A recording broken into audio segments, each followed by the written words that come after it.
বিশ্বের কাছে আমাদের দাবি, আমাদের ফিলিস্তিন আমাদের স্বাধীন রাষ্ট্র, ওই রাষ্ট্র আমাদের আবার স্বাধীনভাবে ফিলিস্তিনিরা নিজেদের ভূখণ্ডে স্বাধীন থাকবে, এটাই আমাদের হক সুপার মার্কেট পুরো বিশ্বের কাছে আমাদের দাবি।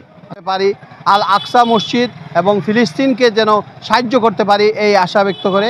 একমাত্র ট্রাম্প প্রশাসনের মদতে এই আমাদের ফিলিস্তিনের এই অবস্থা, আমাদের গাজায় হামলা হচ্ছে, আমাদের আল আকসা মসজিদ গুড়িয়ে দেওয়া হচ্ছে, সেই জন্য একমাত্র দায়ী হচ্ছে ট্রাম্প প্রশাসন।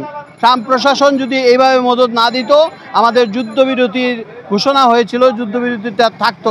ট্রাম্প প্রশাসন আসার সাথে সাথেই ওরা একদম উতলে উঠেছে যেন আমাদের মুসলমানকে একদম ধ্বংস করে দিতে পারে, যেভাবে ধ্বংস করে দিতে পারে। আমি সবার কাছে আবেদন জানাচ্ছি, মুসলমান যারা আছি আমরা সবচেয়ে বৃহত্তর গোষ্ঠী হচ্ছে মুসলমান গোষ্ঠী। এই গোষ্ঠীর উপর এত হামলা থাকা সত্ত্বেও আমরা কোনো কিছু করতে পারতেছি না। কি জন্য? আমাদের ইমানি দুর্বলতা। যেটা আমাদের ইমান যদি সুদৃঢ় থাকতো তাইলে আমাদের উপরে এই অত্যাচার আসতো না, আমরা এটা প্রতিহত করতে পারতাম।